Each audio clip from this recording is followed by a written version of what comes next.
Today, we talk about quality of life. We have a story on quadriplegic with COVID-19 and other health complications. We'll have a follow-up story on the C.H.O.P involving shooting and death.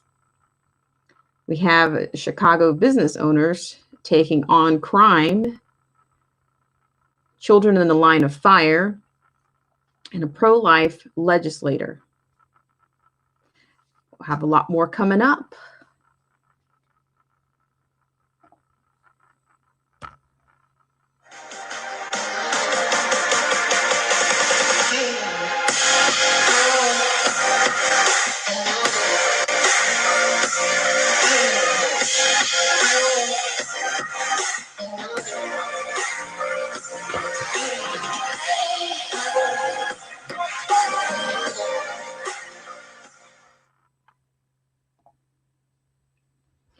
Welcome to Black Spring.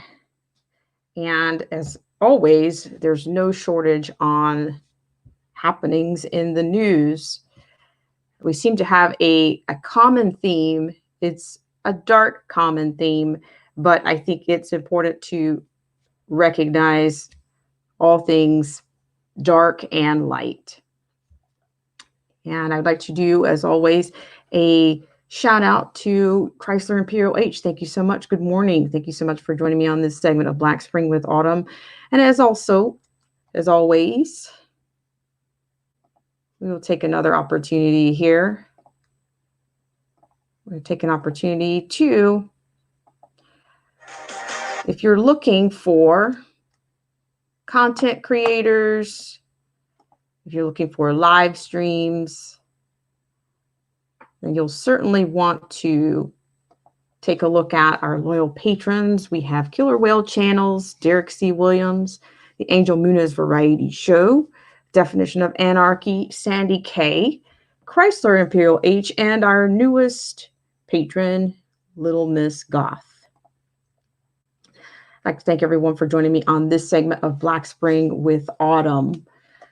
So I'd like to open up with a bit of a perspective, if you will, or it's pretty fundamental, you would think, to humanity, but it's a familiar phrase, and it's life, liberty, and the pursuit of happiness. And of course, this is a well-known phrase from the Constitution.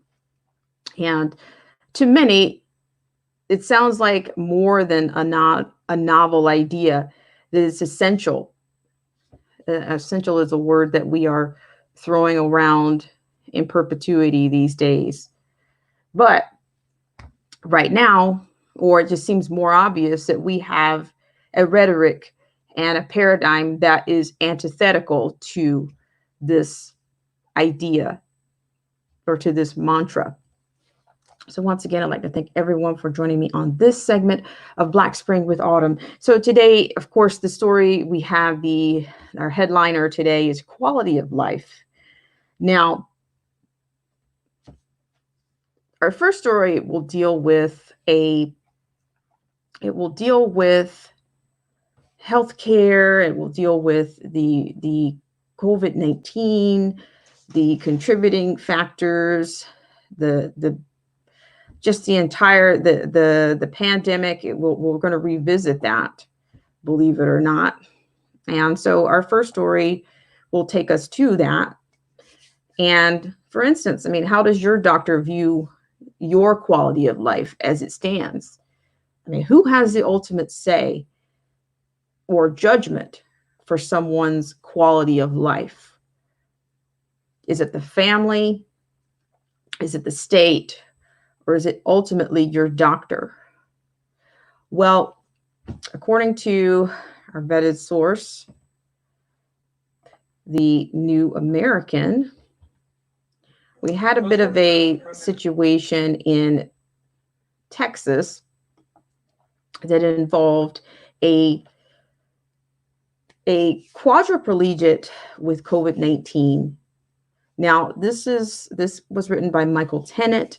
Now, according to the article, this was a disabled man with COVID-19, and he was left to die by a Texas hospital because the state deemed his, quote, quality of life not worth preserving.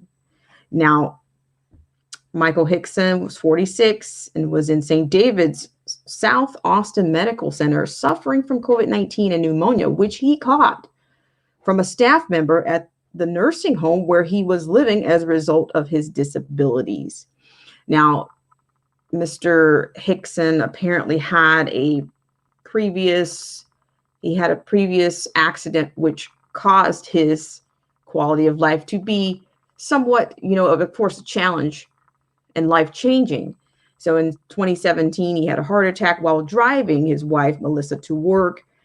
And when CPR was administered to him, unfortunately, he suffered from oxygen deprivation, making him a quadriplegic. So this is a very tough story. And here we go back to, according to this article, according to the Right to Life, quote, Michael was conscious and alert, but could not communicate verbally. Although he was able to respond to jokes and shook his head and puckered his lips on a FaceTime call when Melissa requested a kiss, and Melissa asked if she could pray with her husband and their children too, which he nodded yes. So what I'm going to do is I'm going to share that call with you. This particular call, the transcript is actually available. The transcript for this call is actually available, and I'm lucky to have that transcript, that call to share with you. So once again, I hope everybody's doing well. Shout out to Chrysler Imperial Age. Thank you so much for all that you do. I'm going to be sharing this particular clip. And just for housekeeping, if everybody could hit the like button just before I do this clip, I would like to do a little bit of housekeeping. And I appreciate you guys for coming in. Every single one of your reviews, your exchanges, your sharing of ideas, it makes a huge difference on the channel. And just know that you are valued. Shout out to Garrett Reed. Thank you so much for coming in. And also, since I'm doing some housekeeping always, thank you guys so much for all that you do. Thank you guys so much that came in last night. I was running a test on some other software, and also, you guys seem to have an appetite for talk. So I decided to go ahead and open up one of those sporadic kinds of streams. So I did that, and we actually, I thought we managed to get some, good time in and some good exchanges in. So thank you guys so much for tuning into that. And good morning to you, Garrett Reed. Thank you so much for coming in. Also, shout out to Chrysler Imperial H. Also, if you take a look at the joining the community, the tab is provided. Just check that out. Also, there will be a poll coming out for some of the, on this channel, of course, we do politics, we do news, but we also want to, in these times that we're in, we need solutions, and we need to, I think it's important that we, the people, reestablish our worth and our values and what's important to us. So I'm going to be providing at least 1 to 2 polls that are going to come out, and that I'm definitely interested in your input as to what are you looking for? What types of civic management, or not civic management, but civic issues would you like to tackle, or would you like to be able to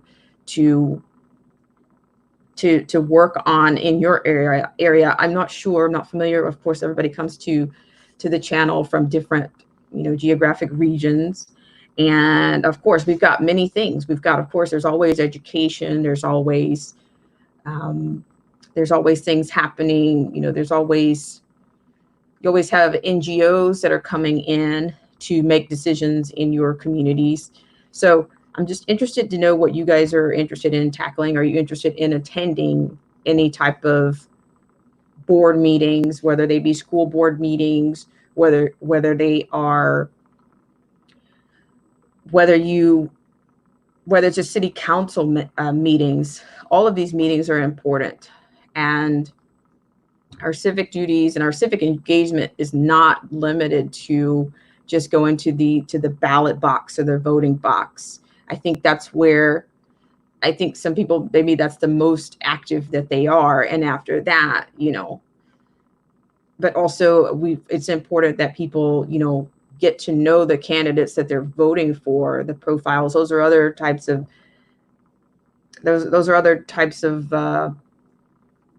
types of information and solutions. So I'm going to be putting out some polls because I'd like to put together a session in which we can do that. I'd like to be able to hear from you, have your input, and then that'll determine what types of training that we'll be doing on the show. Because of course we are very much in a gritty, a nasty election cycle. But as citizens, our most powerful seat is in our local and city areas. That's where that's where the closest power source we have is in the cities and in the county areas. Of course, we have our state and we're federal government, but those are more remote and they are making them less accessible. So I think you guys could probably make more of a difference in your area.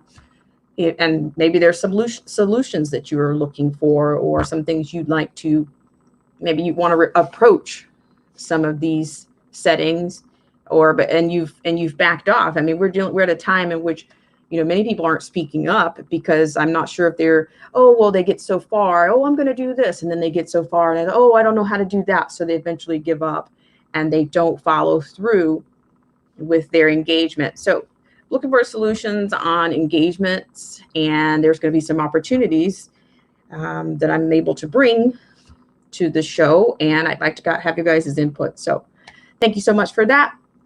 But back to our story, we are going to have a listen to the call, and there is a transcript. There is a transcript along with the subtitles for the transcript. So back to the story of the late Michael Hickson and the tragedy that he suffered. Once again, I'd like to thank everyone for joining me on this segment of Black Spring with Autumn. Also, if you can remember to hit that like button, or if you dare to share, I really appreciate you guys for coming in. Thank you so much. And he will start the clip right now. This is from the St. David's Hospital, the doctor with Mr. Hickson and his wife on discussing his quality of life. Thank you so much. If it's a certain criteria, and it's not that we're afraid of side effects, it's that you have to fit a certain criteria. Right now, that criteria is requiring an intubation. So if he were to get intubated, then he would be out. But at this point, with the decision is, do we want to be extremely aggressive with his care, or do we feel like this will be futile? And the big question of futility is one that we always question. And the issue is, will this help him improve his quality of life? Will this help him improve anything? And will it ultimately change the outcome? And the thought is the answer is no to all of those. But what would make you say no to all of those? Because as of right now, his quality of life, he doesn't have much of one. What do you mean? So because he's so long with range, he doesn't have quality of life. Correct. Who gets to make that decision whether somebody's quality of life, if they have a disability, well, it's definitely not me. Their quality of life is not good. So it's not me. I don't make that decision. However, it's will it affect his quality? Will it improve his quality of life? No, the answer is no. But why wouldn't it? Being able to live isn't improving your quality of life? There's no improvement with being intubated with a bunch of lines and tubes in your body and being on a ventilator for more than 2 weeks. Each of our people here have COVID and they're in respiratory failure. They've been here for more than 2 weeks. So they basically aren't even here at this morning job. If I were to be frank, yes. So if somebody doesn't die, you're going to think that was just so I can count with one hand There's 3 patients that have made it through. But you can count 3. Correct. Okay. Correct. Exactly. And I get your point. Like there are 3. However, he doesn't fit those 3. Those 3 are young people that don't have medical problems. This guy is young, but he has a number of medical problems. So just so you know, my uncle is 90 years old. Right. Yeah, COVID. Right. He has a bunch of medical problems. He has cancer. Well, I would consider that a blessing, and every minute that he's still alive, a blessing. Which is why to me you can't say that though, because Right. all the directions pointed to him as being a risk that he would make it, and he did. And I just had another relative of mine pass away who was younger than him. Well, I'm gonna go with the data. I don't go with stories. The stories don't help me. Okay. Me too. So did those 3 that made it, did they get that dim, whatever it's called? They did not. No. They fought it just on their own with oxygen. With oxygen. And how long were they here? Probably about 1.5 to 2 weeks. Some of them even longer. So he's been here now since Tuesday. Right. However, his quality of life is different from theirs. They were walking, talking. People he can't walk obviously even walk even though to get here. So right. And I don't mean to be frank or abrasive or anything, but at this point, we're gonna do what we feel like is best for him along with the state, and this is what we decided. So the fact that you're killing someone doesn't. We don't think it's killing. Okay. Because I don't know when or if he will die, but I do think we're all gonna die. Right, exactly. we all, you're right. We all are gonna die. So I don't know when or if he will die. But at this point, I don't think it would be humane or compassionate to put a breathing tube in this man and do the lines and tubes and all that stuff because I don't think it will benefit him. And I totally agree with you with the intubation part of it. Part of it, I don't want him to do it. But I also don't think that you should just sit him somewhere to be comfortable until he finally just drifts away. Right. That to me is futile too. Because that's saying that you're not trying to save somebody's life. You're just watching them go. The ship is sailing. I mean, that doesn't make any sense to me to not try. I don't get that part. Right. And it's not easy. None of these things are easy. And this is a calculated decision. And we feel like this is what's going to be best for him. Okay. So if this were your spouse, you would be okay with just. I would totally do this if it was my mom, my dad, my brother, my sister, my spouse. That's a lie. You wouldn't. You can call me a liar. You can do whatever you want. However, this is how I feel. I've seen this certainly more than you have. And I've seen people die. You certainly more, but you haven't felt it like this because it's not personal. You don't know anything about me. Well, and you don't know about me. Okay, I know this is hard. I know this is hard, but let's. This has been 3 years of watching it, so you don't know my life either. Right, and I'm not saying that I do. But what I'm going to tell you is that this is a decision between the medical community and the state. And forget about his wife and his family. I have nothing to do with that.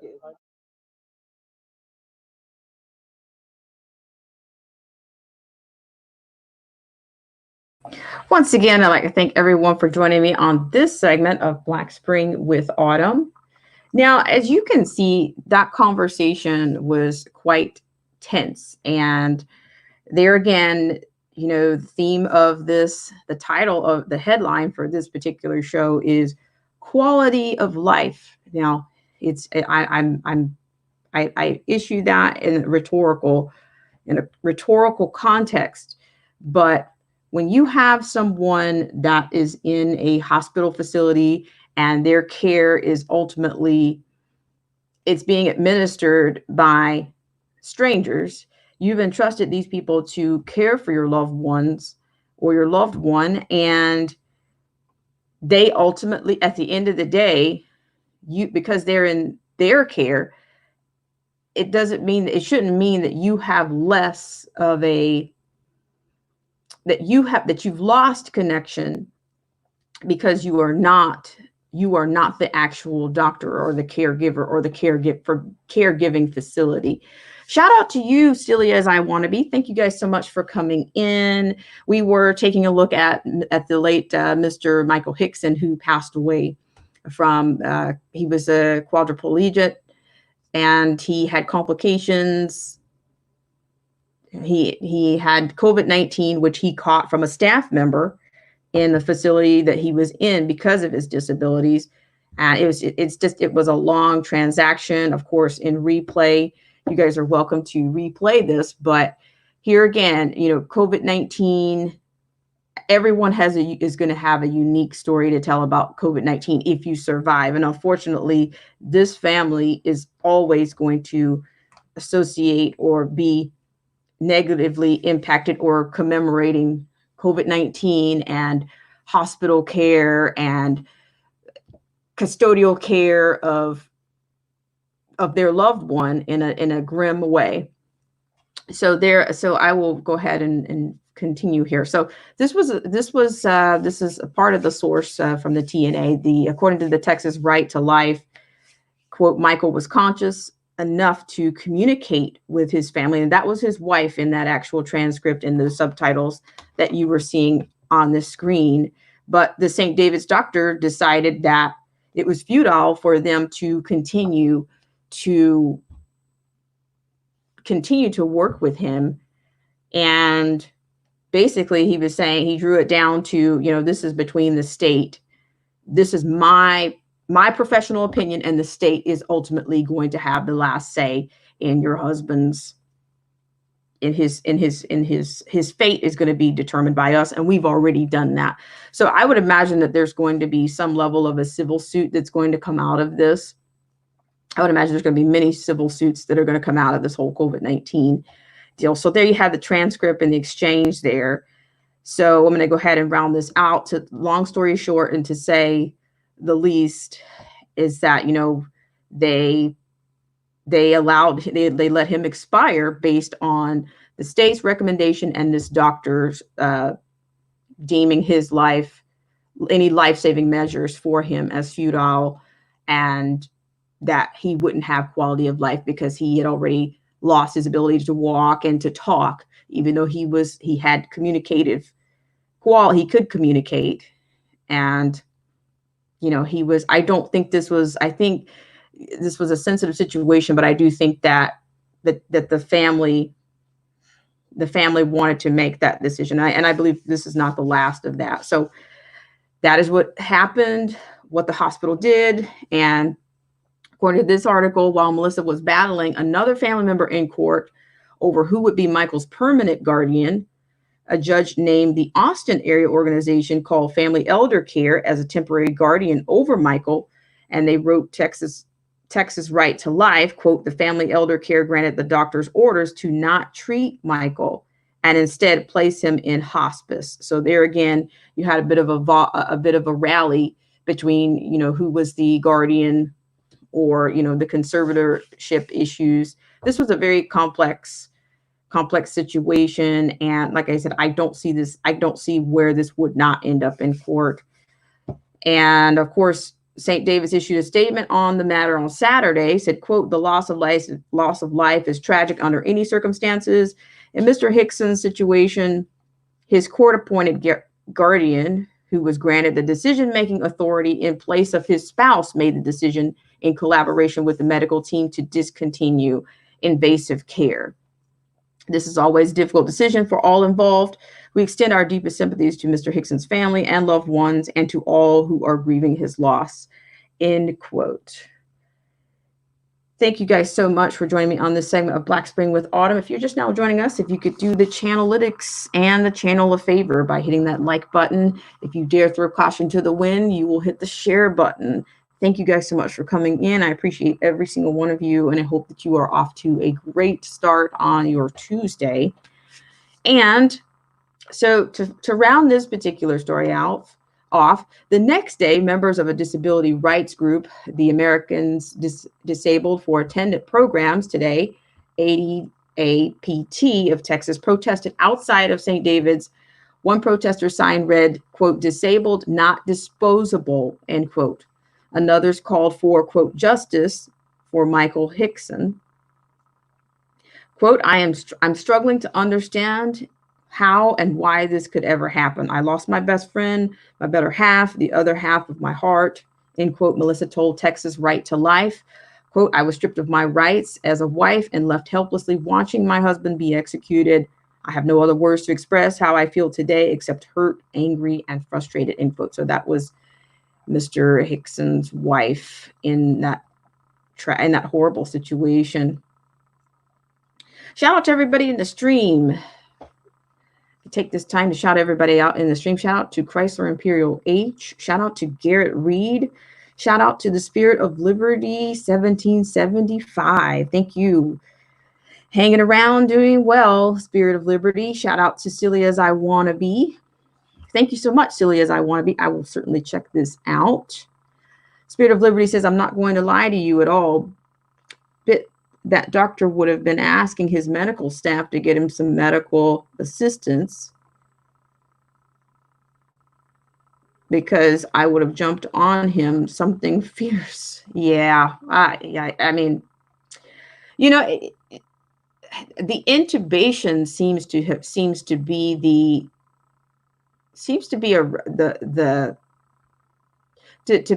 flag, you know, the flag issue. A lot of it improperly. There's a plural of hearsay. So just for fact checking about the intubation of people, improperly intubating these COVID-19 patients, just derelict care, improperly administering intubation, improperly using the ventilation systems that they cried about from the West Coast to the East Coast, the nursing home debacles, all those tragedies. I just think that this is going to come out. History is not going to judge this very well, not very humanely. It's not. And my condolences to the Hickson family. And you know, it's more than a loss. It's a violation, it seems, that they've experienced. And unfortunately, we've got technocrats everywhere. We've got them in our healthcare system. We've got them in technology, and the people, where's our voice in all of these things? You know, apparently COVID-19 is back, but it's back for it seems to be back for law-abiding people. You know, if you want to go out here and deface and desecrate monuments and statues and flags, you know, you can do that, but guess what? The bar and everything is going to people's businesses are going to get closed down again. In fact, the reclosings are happening. Let me read some comments here before we go on to the next segment. Thank you guys so much for coming in. I appreciate it. And I appreciate so much everybody that came in on last night's moonlighting with Black Spring. And look for more of those. It's possibly that I will do those a little bit more often. I might even do another one tonight. So just trying to add some more, add a little bit more, you know, dimension, or a little bit more to streams in on the evening are more casual. Shout out to everybody in the stream. Okay, I want to read this one. Celia, as I want to be, says the link I posted covers nursing homes as well as many more instances in recent memory. Thank you so much for that. I will grab that link. Oops. I will certainly grab that link. All right. Also, I wonder, I'm trying to repost this one. How's everybody doing out there, by the way? Thank you guys so much for coming in. And thank you so much for those of you that are hitting that like button and shoring up the channel. Shout out to Luciano. Shout out to you guys. Celia's I Want to Be says more modern day Kevorkians in the medical profession. They certainly are. We've got quite a few masters of the universe. It's not just Bill Gates. Chrysler Imperial says this whole COVID-19 thing has silenced we the people. Now, point well taken, Chrysler Imperial. We the people, we're all, you know, it's like we're all, they want us sitting ducks, you know. They want you to be sitting around.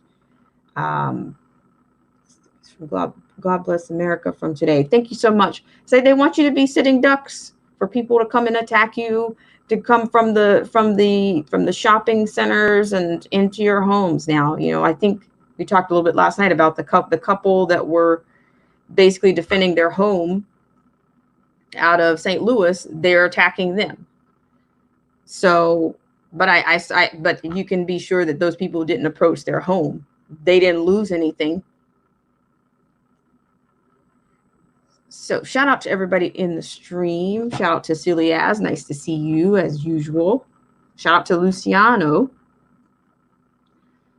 And let's see, we'll continue. We'll go on to the next story. Once again, I hope everybody's doing well on this segment of Black Spring with Autumn. So the next story we're going to go to, we're going to revisit just when you think you take a break or a little bit of a lull, the CHOP zone just keeps intensifying. So this next segment we're going to take a look at, we're going to be following this development apparently for ad infinitum because the city is under horrible leadership, a derelict mayor. I think the police chief is she's pretty docile, and just there's no authority, no leadership there. And we are certainly going to get into that particular clip, but because there's been another shooting there, a teenager has lost life in this CHOP zone. They obstructed the city from coming in and removing the barriers. There's just nonstop negotiation, it seems. Nonstop negotiation with terrorists. I'm going to play this clip for you, and you can see for yourself the amount of. There's just they cite the danger, but they don't have a plan, nor are they acting on anything. In fact, I will tell you, the mayor has practically neutered and disarmed the Seattle Police Department. So they can't go in and handle the situation. They can't go in and handle the situation with any force as of right now. So I don't know what exactly they expect to achieve by pretending like they're social workers or socioeconomic, socio-emotional directors. You're not going to make any changes. People are losing their lives. We had one reporter say that, oh, this is just a major city, and the mayor was just trying to come in and use that as an excuse because nobody's perfect and no city's perfect. This is a major city and they're just picking on this area. I'm just saying, why are you not covering the story? You're a journalist, right? Is that what your title is? But you're going to cherry pick that no cities, you're going to, with a hypothetical, no city's perfect, right? And just kind of, disregard any type of murder or crime or assaults that have happened in the area. So with that said, I'm going to be bringing that clip to you. Shout out to everybody in the stream. Celia, as I want to be, says that couple in St. Louis are heroes for not shooting every one of those people trespassing and destroying their private property. They I don't know what type of alternate universe, that many people operate from these days. I really don't. I can't say that I'm familiar with it at all. So with that said, I'm going to bring you that coverage. Shout out to everybody in the stream. So I'm going to go ahead and take you to that story. Hope everybody's doing well. So I'll take you to the coverage right now, and thank you guys so much. Let's stop there. We have team coverage now this morning of this breaking news. Okay, so I'm going to be bringing you this.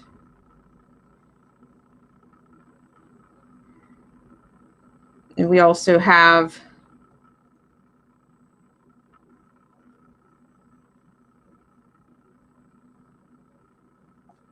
all right. I'd like to thank everybody for joining me on this segment of Black Spring with Autumn. Hi, Jeff B. Thank you so much for coming in. Nice to see you, Jeff B. So I'm going to share a little bit of this coverage, and then you're going to hear from the police chief and you'll find it interesting what she has to say, per usual. You'll mildly interesting. Okay, I'm sure you will. So I'll go ahead and take you to that coverage. Thanks so much, everybody, for joining me on this segment of Black Spring with Autumn.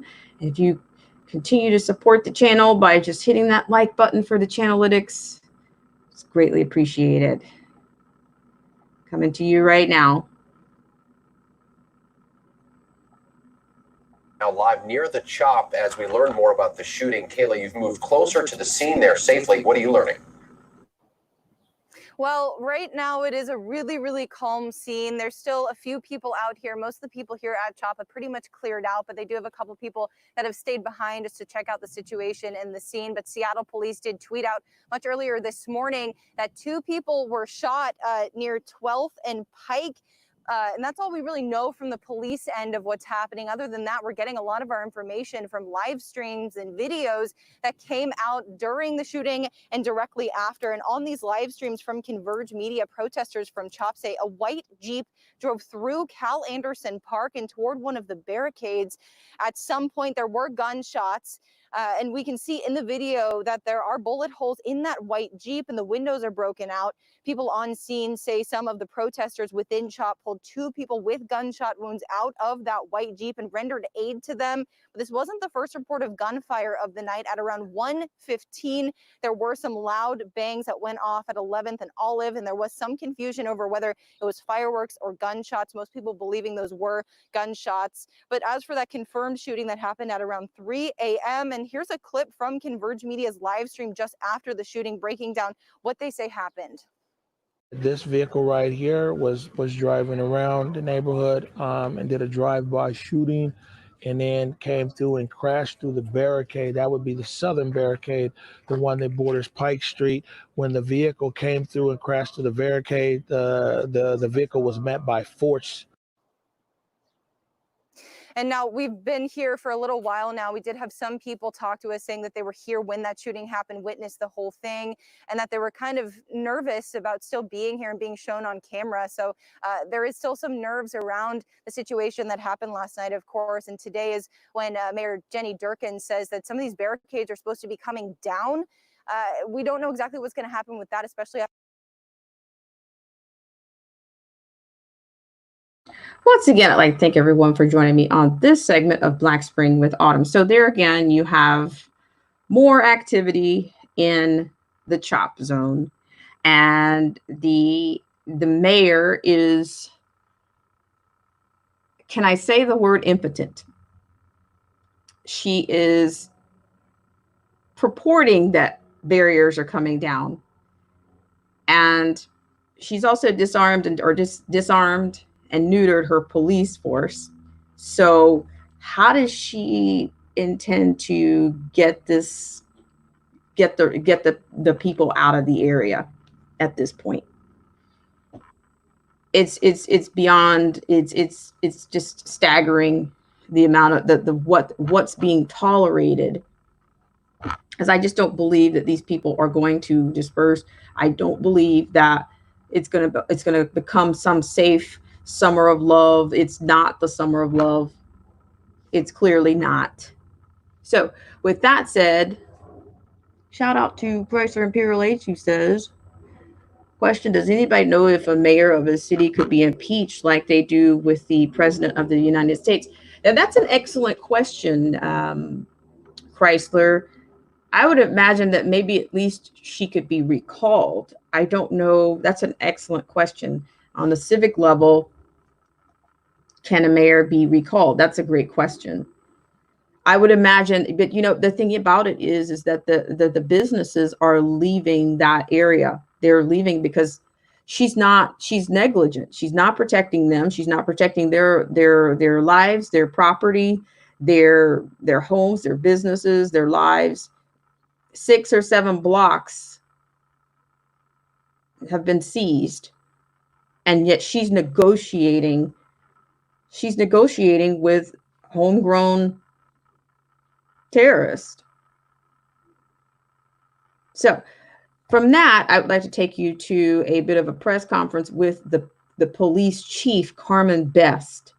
And I really don't, I could not live in Seattle. I'm not sure if anybody here lives in Seattle, but I think you're going to see a mass exodus from a lot of these cities. But the thing about it is, the sad part about it is, where will we go if everybody has to leave blue cities, blue states?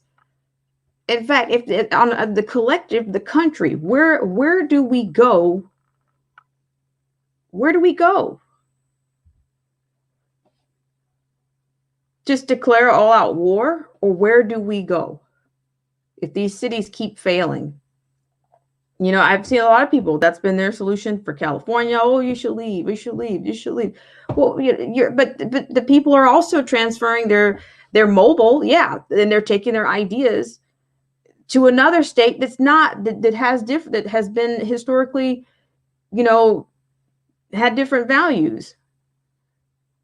You know, you've got purple states, you've got blue states, you've got, or pretty soon, where when everything starts to turn more purple, then where do you go? Just saying. So with that, take you over to Carmen Best, and we'll give you a little bit of that interview from the Seattle Police Chief. I'd like to thank everyone for joining me on this segment of Black Spring with Autumn. Here. Any questions? Yes. Do you think the crime scene was tainted with on the Q13 news? Are you intimating that the crime scene was tampered with? Well, here I can tell you the information that I have from the detectives is that people were in and out of the car. So obviously that affects the crime scene. Who it was and what they were doing still remains to be found. Chief, can you comment on reports that the people in the Jeep were trying to stage an attack of some kind and that C.H.O.P protesters were defending themselves? You know, I don't know. Honestly, we don't know what happened. We're still early on. It's still very fluid. What we do know is that there was a vehicle involved. It's riddled with bullets, and we have two people who were both affected by gunfire. How that transpired and what occurred, we'd love for anybody who had information to call us and let us know. Was the car stolen, ma'am? That I don't know that information. If any reporter has a question, I'm happy to answer. That's Peter 507. Can you tell us any more about the plans to get officers back into the East Precinct? You know, at this point, the East Precinct, while important to us, what's much more important is that this neighborhood is not under siege and that there are not people being victimized. You know, the precinct is a building. The precinct is a building, but people dying, rapes, robbery, assault, that is what we need to deal with. That's what we need to deal with. They would have murdered that kid 14 times. NBC News. What do you say, Chief, to what protesters tell us that these barriers that were placed here by SDOT saved lives last night, stopping that vehicle? Yeah, I don't agree. I absolutely do not agree with that. I think that is absolutely ludicrous. I'm not going to let the detractors and the naysayers and the agitators, you know, be the ones that are the voice here. There are people who live here. There are multiple people who are being injured and hurt, and we need to do something about it. It is absolutely irresponsible for this to continue. City protect the street. Is anyone concerned about the presence of private security officers who are also in the Agitators. Well, I don't know that I would call them private security officers at this point. They're people walking around armed. We don't know who they are. They're self-identified. I haven't seen any certifications, anything like that. So. There are private security officers that Okay, well, I don't know anything about that. About to mace my friends right now. Okay, there might be. I just don't know them. What's the next step for this neighborhood, this organized protest area, these barriers? Well, absolutely, we want people to move out of the area. Continue, you know, your peaceful demonstration in a place where you're not affecting public safety. You know, I have said this multiple times. It is taking us 3.5 times longer to get here. We have a fire station that is less than 2 blocks from here. They cannot go into this area. We have had so many issues and problems. And, you know, I have the police reports, people have identified as victims. We need to make sure that we are able to provide public safety. That is what needs to happen. Where's the mayor? Where's the mayor, ma'am? Yeah, I can't telegraph what's going to happen. I can tell you that I think enough is enough. I absolutely do. Can you imagine going through another night here with the situation as is? Well, I can tell you this, as an African American woman with uncles and brothers and stuff, I wouldn't want them to be in this area. We've had 2 men killed, and we have a child that's injured from gunfire. So this is a real problem, and I would question, why we would continue to allow this to happen. Where's the mayor, man? Everybody want to hear from her. Well, you have to talk with her people. I'm sure she's willing to talk to anybody who wants to talk to her. Have you guys been in conversation with her about stuff recently after this? I think everybody in city government has been talking about what we can do to have a reasonable response that limits any issues or danger. But we also recognize that a place where we have seen now 2 murders and multiple people injured, there needs to be some more action for public safety. I think everybody can agree on that. Does this gun violence, does it hurt the movement of fighting for equality and Black Lives Matter?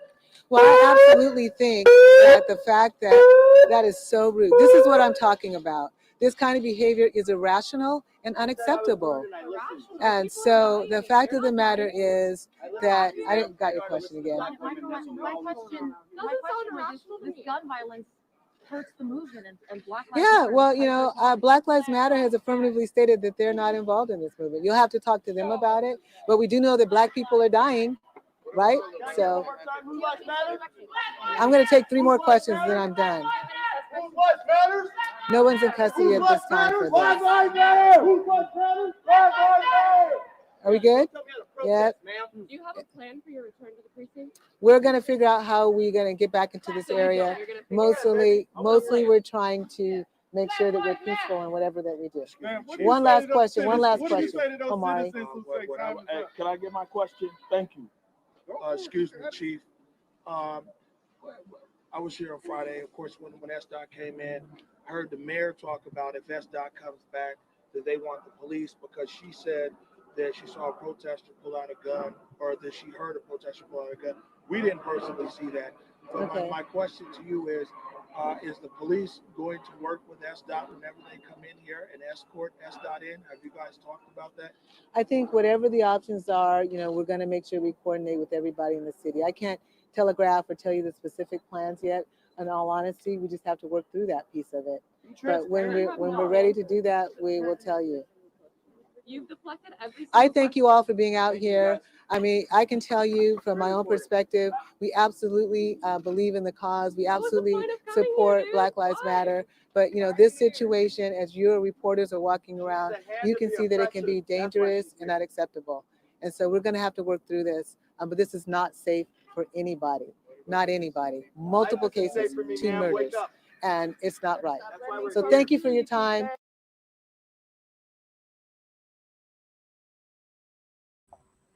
Once again, I'd like to thank everybody for joining me on this segment of Black Spring with Autumn. But I'm not sure if you could, there's a couple of takeaways from that. I think that the press was very much aggravated, and they were a bit, of course, you had agitation in the background. You had all kinds of yelling and, what do I want to say, bullhorns or I'm not sure what was going off in the background, but she's not there. Again, you're not getting any solutions from the police chief. She's saying that, basically that they're going to figure out how to get back into the what does that mean? How do you figure out? We're going to figure out how to get back into the police. But what have you been doing all this time if not getting back into your precinct? Okay, what are you doing? And then, of course, the mayor is, she's not around. Just totally deflect. Yeah. And I heard one of the press members say, you're saying you're deflecting all the questions that we're asking. They're looking for answers. What is your next step? What are you doing about this situation? She's doing nothing. She's derelict. She's docile, but she maintains Black people are dying, but Black people are dying. They were asked a question about the Black Lives Matter? Do you think Black Lives Matter is involved in this? Well, they've said that they've stated that they have nothing to do with this. And we support Black Lives Matter. So don't you guys find that a bit of a conflict of interest? You support what's going on without any investigation, but you say it's a bad environment and we're going to figure out how to get back into our police precinct. Is this the kind of police chief you would want? I mean, just saying, just asking. I mean, it just, those people are in trouble. And I wouldn't be surprised, you know, I think this is a test for Seattle. If they can't handle 6 to 7 blocks, what else can they not handle? I mean, this police chief is, she and the mayor are, you know, they have no leadership there. No one's directing traffic. You got crime, no answers. And you've also got the businesses that are leaving. And there again, there's your mass exodus, you know. They're losing the businesses. People are frustrated. And they're going to lose more than that. I don't think that the crime is going to stop. I'm not convinced that any of those people are prepared to protect those citizens in that city. Shout out to the rapper 10,000. Too many female politicians and reporters are blind supporters of BLM and other leftist terrorists. Celia says law enforcement in my town are elected. A shout out to everybody that's in the stream. Thank you guys so much for coming in. Jeff B says, lol, those idiots in the background. Shout out to everybody in the stream. Thank you guys so much for coming in. Chrysler Imperial says, just going there with water cannons and spray the whole thing down. I mean, I think what you're starting to see other factions of other little enclaves of C.H.O.P and Chaz is popping up. And I don't think it's going to stop. I mean, look how it's being handled. You know, okay, so to me, because this is the thing. Carmen Best is the police chief. And, you know, she gave him as a Black woman, she basically, you know, she planted her flag. You know, she's making her position clear. I just don't believe that anything is going to come out of that other than more crime and more death. And I don't know what else can be done in that area. I really don't at this point. So with that said, I'm going to bring you on to another segment, another story. And this particular story will just be unfortunately, more agitation. You'll have more agitation. And I assume that it's the police. It's the people versus the police, the agitators versus the police. So I'm going to be sharing that clip with you guys. Thank you guys so much for coming in on this segment of Black Spring with Autumn. But first, I'd like to take an opportunity to shout out or to thank the patrons. If you guys are looking for live streams, content creation, if you're looking for networking where you would be well received, take a look around at the patrons. Little Miss Goth, Chrysler Imperial H, Sandy K, The Definition of Anarchy, The Angel Munez Variety Show, Derek C. Williams, Killer Whale Channels. Take a look around, even in the stream. You guys should get to know each other. I mean, you have kindred spirits everywhere. Can't deny that. So give it a try. Let's see. Celia's I Want to Be. This is Autumn. 2,000 followers is getting close. Well, to that end, Celia's, it's a little bit stifled. I think that that they're showing up the suppression on channels that are conservative, or those that are just just blatantly giving it to you straight talk channels, if you will. you're getting some level of suppression. So, that's why I'm saying, if you, speaking of that, just some housekeeping, if you guys could be sure that you're still subscribed to the channel, as well as if you would be so kind as to hit your like button, the unlike button. If you dare to throw caution to the wind by sharing, that is very much appreciated on the platform, and appreciate that. Shout out to Chrysler Imperial, says, same where I live, the city police and the county sheriff. All right, guys. So what I'm going to do is I'm going to bring you something that's common, the common denominator. Some call them demonstrators, some call them protesters. Now they've picked up another alias, agitators. So without further ado, I'll take you to more taunting and unfortunately agitation. Welcome everybody into this segment of Black Spring with Autumn. Spit in his food. Spit in his food. Put a tampon in his fucking frappuccino. All of that. If these people ever come to your place of work, make sure you treat them like shit. Poison their shit. Give them diarrhea. All right? If you see any of these people, spit in his food. Spit in his food. Put a tampon in his fucking frappuccino. All of that.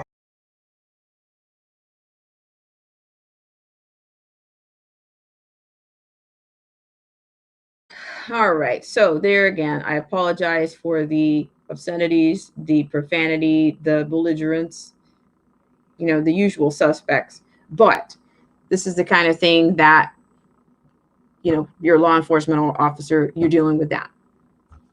If you're a source of authority, you're dealing with that. If you're a school teacher, you might be dealing with that. So shout out to everybody in the stream. Old Head Deuce says Trump has been banned from Twitch. Yeah. I Old Head Deuce, shout out to you. Yeah, it's I don't really know what the end game for that is going to be. I really don't. What can I say? It's a double-edged sword. It's like when you bring the government into things, and it's the thing about it is it's antithetical here again. How many antithetical do we have? Antithetical to the Constitution that you would have to, you need legislation for things that are already in the Constitution, or at least within the amendments. In fact, I think that was something that the founding fathers, they wanted to avoid, was they didn't write those amendments to be challenged. They figured that, what they were presenting, those people respected those laws or the creeds. But now it just seems like we have a bunch of people that are they just not fit to live in a free society? Is that what we're getting down to? What are the chances? Shout out to everybody in the stream. Shout out to Chrysler Imperial H, says, just for the simple fact you're telling the truth, YouTube does not want to hear that. No, they don't want to hear it. And then do I even have to say, and what can I say? I'm the wrong, I don't think anybody's exempt. I really don't. Jeff B says something else that is starting to irritate me is there's street painting crap in every town. How is that legal? Good question, Jeff B. I saw, what was that, DC? I think that I saw that.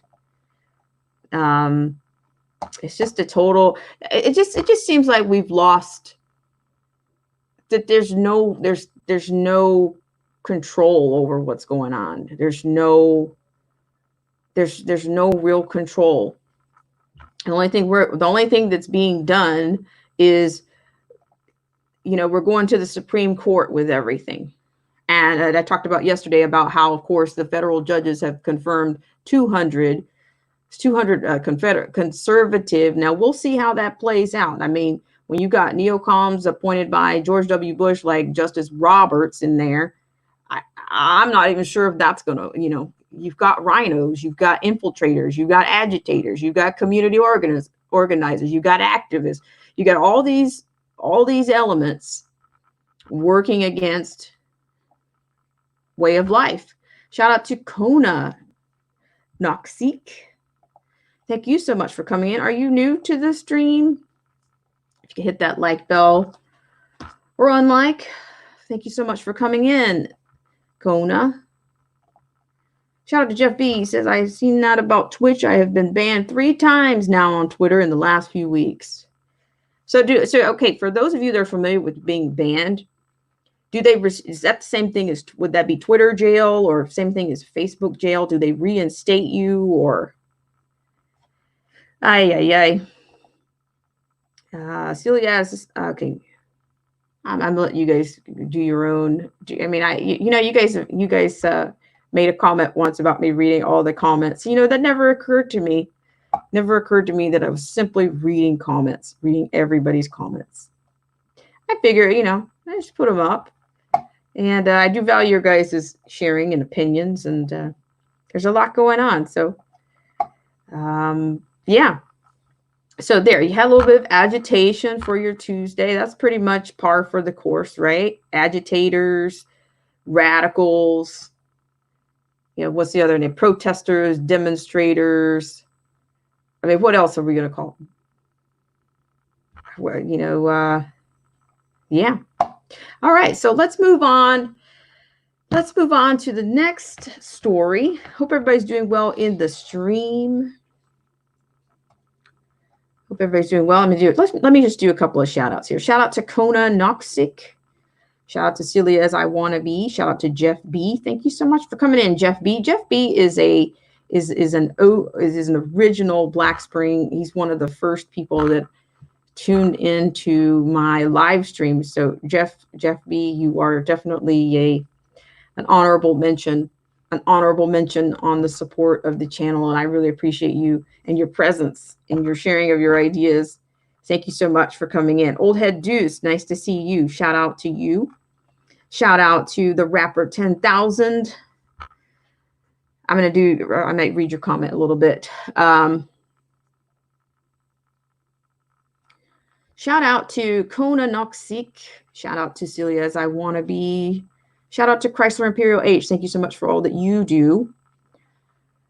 And shout out to, let's see, I think I'm on a bit of a repetition now, but I think I had Luciano. Thank you so much, Luciano, for coming in. Delacta Camille. Bonjour, ami. I'm not sure if you're still here or not. Est-ce que vous ici, Camille? Merci beaucoup.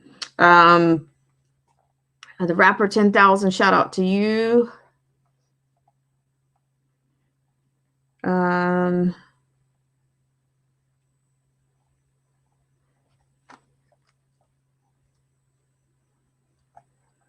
Let me see. Sorry, I'm trying to do a shout out for everyone. Because I think some of the Spirit of Liberty, shout out to you. Thank you so much for coming in. I really appreciate it. Shout out to Garrett Reed. Garrett, thank you so much for coming in earlier. So if you guys are still hanging in there, I really appreciate that. And it certainly goes towards the Channelytics. Thank you so much, Jeff B. Shout out to you. Okay, so the next segment I'm going to take you to a story from Chicago. Now, on Saturday, apparently a group of business owners offering up to $25,000 cash reward starting. They started the bidding. I don't want to say bidding. They started the offering at $25,000 cash for information on the killings of possibly up to 4 children. 4 children during the Father's Day weekend lost their lives. I mean, anywhere from sitting in their vehicles to in their homes. These children lost their lives, and others lost their lives. But this is, when children, there's a soft spot for children, and it's staggering. So I would like to share that particular story with you guys, and we'll take a look at the at the story. And, it's like, it's a coalition. I mean, they're having to take on this criminal element because my gosh, that Lori Lightfoot, the mayor, is an absolute walking time bomb. She's an absolute disaster. So without further ado, I will take you to the story of the business owners offering to me, they've taken on a bit of this Crime Stoppers. In fact, they're going to double down on their offer. You'll see that in this next clip. Thanks so much, guys, for joining me on this segment of Black Spring with Autumn. Once again, I hope everybody's doing well.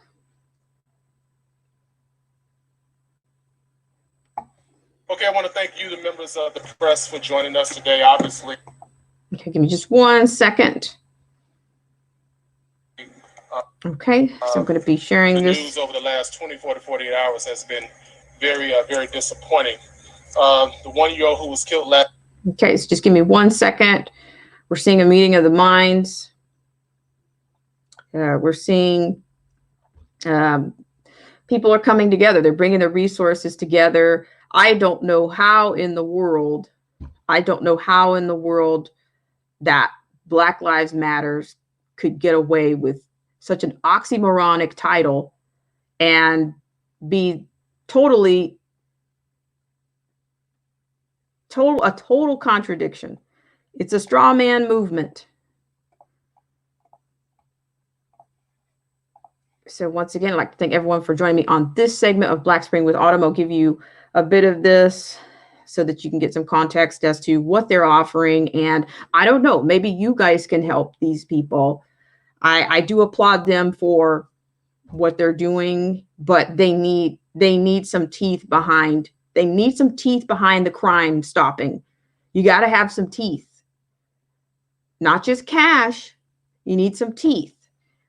But I will let them take it away. Thank you guys so much for joining me on this segment of Black Spring with Autumn. Last night struck the hearts of many. Early Walker, as you all have followed him over the last few years, has been one of Cook County's more prominent philanthropists, and he felt compelled to formalize an organization 2 weeks ago, ironically, that basically says, I'm telling, don't shoot. And there's a website to that effect too, I'mTellingDon'tShoot.com. So this organization has come together today to not put up $1,000 or $5,000 traditional reward, but to talk about, to which they have the money here today, a $25,000 reward for the arrest and approved charges by the state's attorney of a suspect. So that's in combination, an arrest along with the approved charges.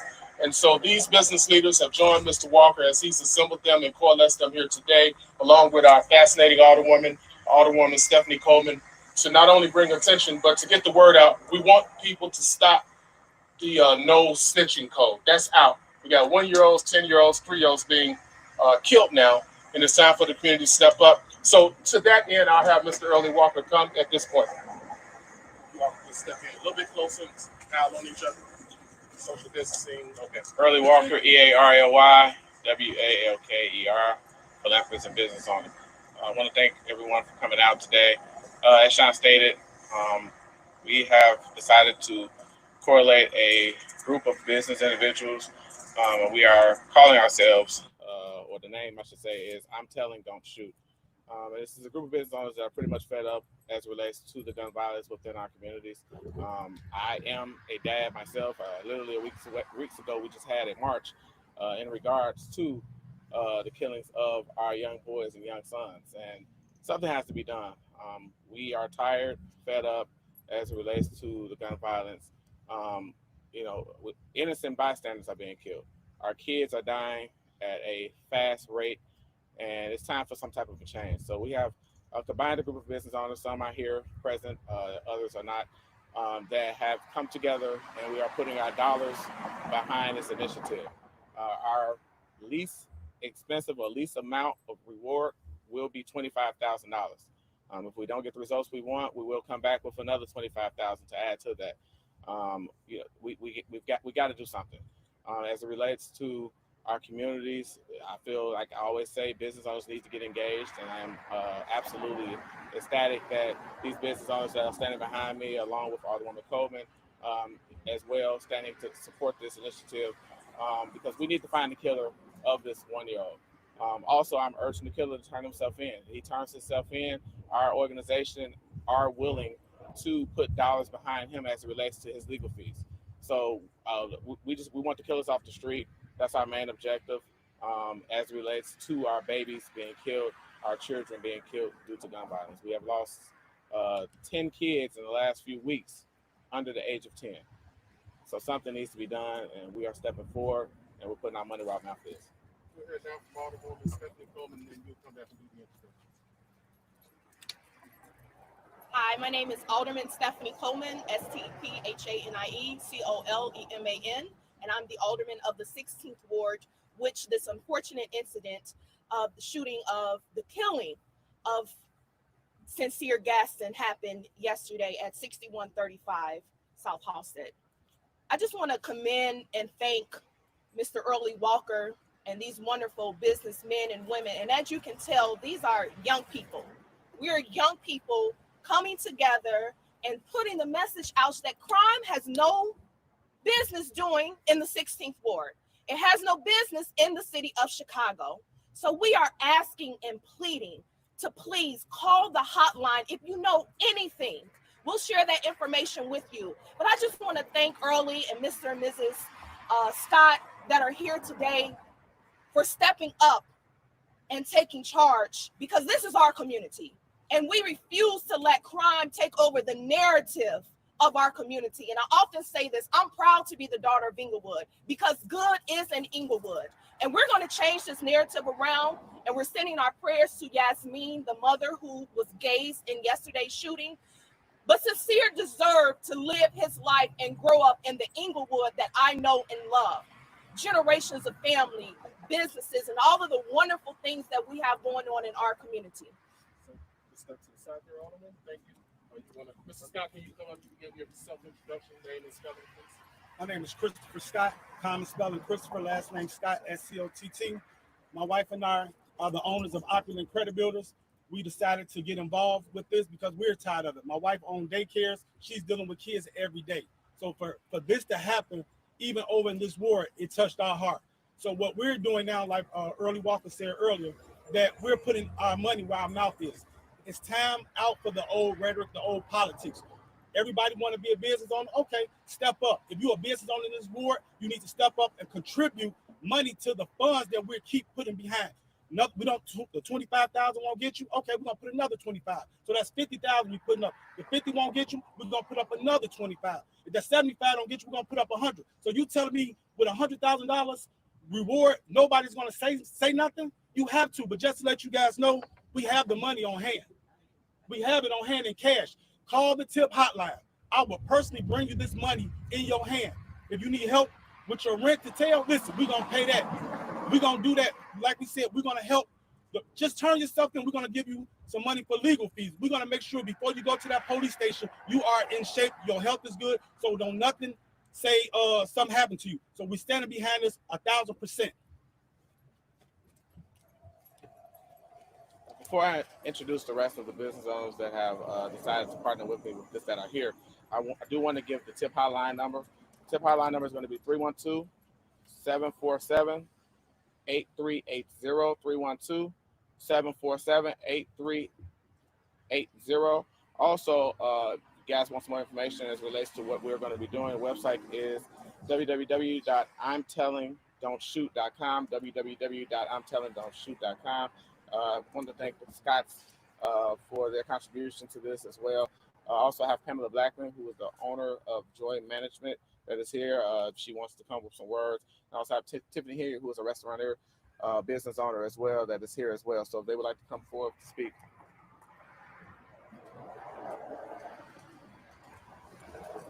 Tiffany Hinier, owner of Good Burger Restaurant. I too stand with this group of business owners, and I want to urge anybody that knows something, say something. Please, this could be you. You want us to stand before you and advocate for what's right. Please say something. I support Early Walker and his movement for me. Thank you. Also, last but not least, we have been in contact with the family. I have actually spoken to the aunt as well as the grandmother. We're actually going to be meeting with them right after this. We have reached out to them. This group is actually going to be paying for the funeral of this young boy as well. So we're not playing. We're serious. We have flyers that we're going to be distributing right after this press conference to put the word out to let people know that there is a $25,000 cash reward. And I do want to emphasize that because oftentimes we do see rewards put up, but the individuals don't receive the funds. So we want to show them that we're serious, which is the reason why we brought the funds here today to actually show. Later on this week, we'll be announcing reward money for other shootings that have occurred as well as relates to gun violence in our children. We'll take some questions. So you said you've been in contact with the family. How are they doing right now? I mean, tell us a little bit about how it's going. Horrible. The mom and dad actually couldn't even speak on the phone. Again, my prayers go out to them. Like I said, I too have, little kids, so I understand, their pain and their hurt. I couldn't imagine what they're going through. They didn't want to be involved in the press conference, which I totally understand as it relates to that. We did extend to them and let them know that what we were doing, they are 100% behind us. Like I said, we're actually going to be meeting with them to start somewhat preparing the funeral arrangements as it relates to their son.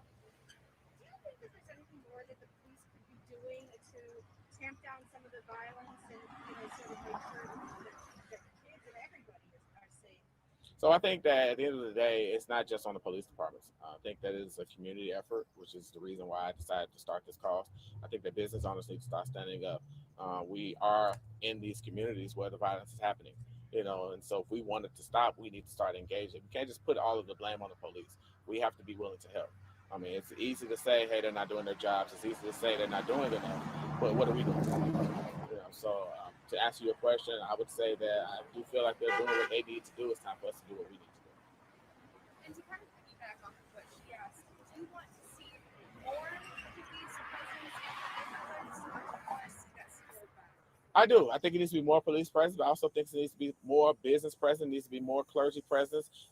It needs to be more presence as it relates to the communities. We need to start shutting down these communities, shutting down these blocks that are having the hard-hit areas, hard-hit issues. So I do think that more presence is needed, but not just from the police, but from our community. We need to start standing up. I was wondering if the alderman has had any interaction with the police who are telling them sort of a little bit more about what's going on. That we've seen sort of an uptick in shooting the last couple of weeks. Yeah, so let me speak for 7th District Inglewood, which Commander Larry Snelling and Sergeant Waller, and as well as Mr. Howard and I, we have worked with Glenn Brooks. So on tomorrow, we will be out on 61st and Halsted with Operation Wake Up, being more community engaged on this matter, in addition to our businessmen and women that have stepped up.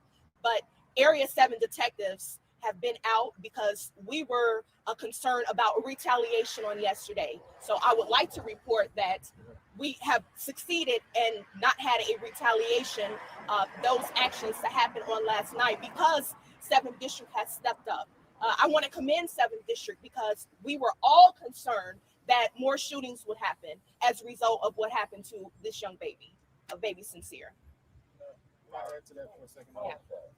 You spoke about police presence, and I know there's a lot of issues concerning that's not a gunshot. There's a lot of fireworks. Yeah, fireworks. There was an issue concerning defunding police departments. We're not for that. The alderman was elected based on the fact she wanted more police presence. There needs to be more funding in community organizations and what have you, but that's not an Inglewood problem. That's a nationwide problem right now. So we want to be careful not to just shine a negative light on our community here when that's just been the aspects of the talk of the day right now. Lastly, I would say the police department is doing a good job in this particular community. In Roseland, we've seen efforts really step up. This press conference isn't about the police. It's about us. It's our fault that this is happening, not the police fault. So when we know something is happening and we don't tell, that's just adding another murder to the street. So this is not about the police department. This is on us, not the police. Any other questions? Yes. We got one more PSA, So if you will. one more PSA. We were going to hold till Thursday, but we can release it now. So also in addition to the 25,000 that we're putting up for the 1 year, we're actually going to add an additional 25,000 for the 3-year-old that was killed last week. So I think that puts that at 38,000. So we'll be a combined total of $50,000 that this group is putting on the line to try to find these killers. So it will be it's a total of 7 as it relates now. We actually are, expanding. This is a new organization, but we're serious, and we want to show in our dollars that we're serious. And business owners where specifically? Are they kind of spread out? They're spread out, multicultural, diverse, citywide. The majority of them are Chicago-based, but yes, to your point, to your question, I should say, yes, they are spread out. I think it's that level of success that warrants the money being there. We wanted business owners who had credibility, not people who were suffering and starving. Nothing against starving business owners. Everybody had to start somewhere. These are highly successful business owners in our community. They want to step up. So $25,000 may be modest in their eye view, maybe stiff for some, but that's why they're here, because it's that generosity that they wanted to display.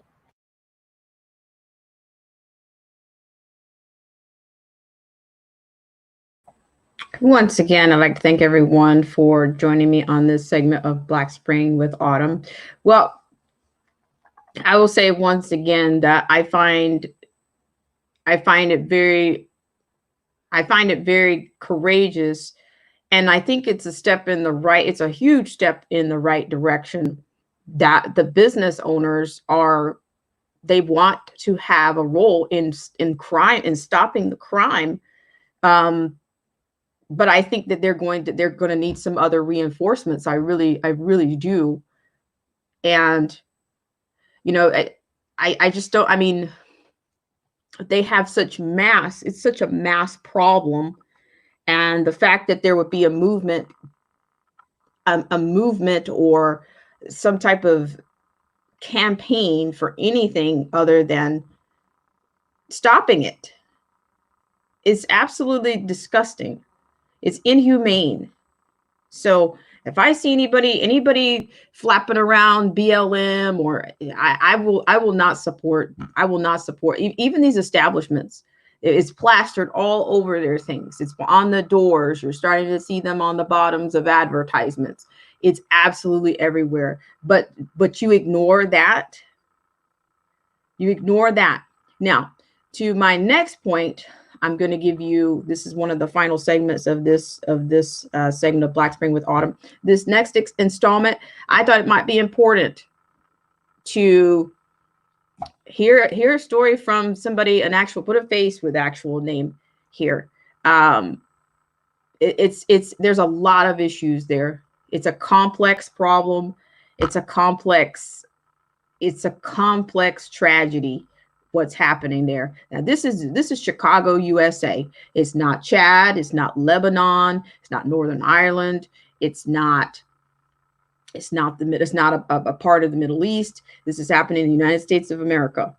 In fact, nobody wants to talk about it. I don't know why that's so politically expedient, and why it's culturally expedient not to talk about not come up with solutions, not just talking about it. We need those people need solutions. They're not just citizens. They're your brother and they're your sisters. They need solutions. And I don't even know. I will say back, maybe it was 3 years ago, I remember Paris Denard being on CNN or one of these shows. I remember him saying that he was paraphrasing or quoting Trump, saying Trump said that what was going on over there was not going to happen under his watch. And I really don't know if he's made any other efforts, or if they have any, if the FBI or anybody has any idea about what's going on, like in real time, or if there are any efforts being made there. To me, Black Lives Matter. It has no weight, no leg to stand on if the Chicago lives don't matter. None. You cannot have an oxymoronic slogan or campaign like that and ignore an entire city of people. It's an absolute war zone. So without further ado, unfortunately, this show seems to be a bit dark, but I mean, it doesn't get covered. I mean, I'm sure the people of Chicago are familiar, but you know, the mainstream, they're not covering any of these stories. They are not covering any stories. So I'm just going to cover this one as the last one here. Once again, I'd like to thank everyone for joining me on this segment of Black Spring with Autumn. This is a 13-year-old story that I'm about to share with you. Cancer won't wait. Not this one. That's not the story. Hang on just 1 second, guys. We'll have it here just for a second here.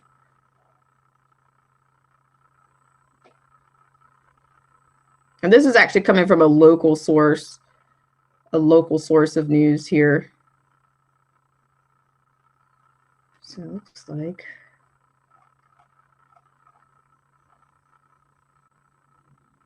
I apologize for the delay here. Looks like 2 stories are trying to get in underway here, but okay, here we go. Thank you guys so much for joining me on this segment of Black Spring with Autumn. Then shot on the west side, just wrapping up CBS News Chris Ties there for Brad, good evening to you. The mother of that 13-year-old girl who was shot and killed inside her own home.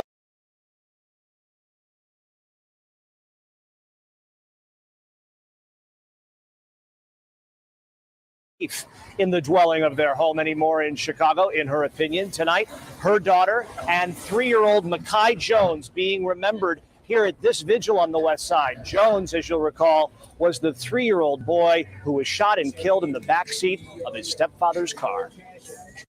My baby wanted to be a lawyer. That was her dream, to be a lawyer. And it was taken from her. And I want justice. Amarie Jones longed for a life in justice. Tonight, her mom calling on the justice system to hold her daughter's killer accountable. She's also calling on the city to make sure kids are safe in their own homes. Our kids are not safe no more, period. You can't sit on the porch. You can't even be in your own house. You're getting killed. Saturday night, the 13-year-old was showing her mom a new dance move. I go shopping, want it, then I cop it. When the bullet pierced through the same window with this Chicago Lives Matter sign hanging from it. That bullet went through the window, through the TV set, and into Amarie's neck. I turned around and I was looking for her. She was laying down on the floor, reaching her hand out like this, holding her neck. And I'm like, what? 1 day earlier and a few miles west, it was the family of 3-year-old Makai Jones who died when gunfire struck him in the backseat of his father's car. They talking about the police killing our the citizens. They killing each other off. The search for her daughter's killer remains on. So does her support for the other families, 4 in Chicago alone, that lost children to gunfire since Friday. My heart goes out to them too, because don't nobody know what it's like in CHOP, you in these shoes, to lose a child.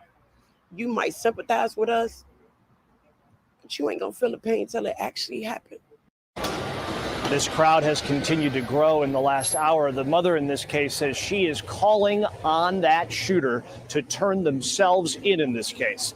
She says, Brad, the idea of burying her own daughter is just too much to bear.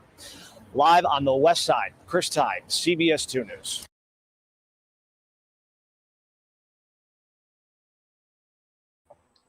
All right. Once again, I'd like to thank everyone for joining me on this segment of Black Spring with Autumn. So once again, as always, I appreciate everybody for joining me on this segment. You guys are the absolute best. And I want to take an opportunity to, like I said before I started this particular stream that I entitled it Quality of Life, but it just seems that we have a collective force that doesn't value life. Are we that desensitized that we can look past a city like Chicago, or we can look past other issues. We seem to have a faction of people that crave death, and it's wicked, and it's disgusting, and it goes against everything that is humane. So with that, I'm going to finish out with this. This is a pro-life ending to this segment. This installment will come from a bit of irony to this next story. It's going to come from the pro-life news. And from pro-life news, we have a story of imagine a pro-life legislator who's basically asking for prayers for life. And this particular, she's a senator, and she also happens to be a Democrat. So you'll find this particular story interesting, that you actually have people that are actually fighting for life, that are actually they're on the left. And I would imagine that she's probably bullied, or, and she happens to be Black. So I would imagine that she's facing a lot of backlash because she is against the billion-dollar industry, Planned Parenthood.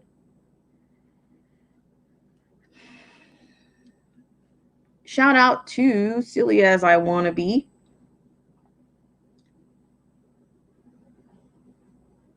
Shout out to Silly As I Wanna Be. So I'm going to share that screen with you. Okay. Thank everyone for joining me on this segment of Black Spree with Autumn.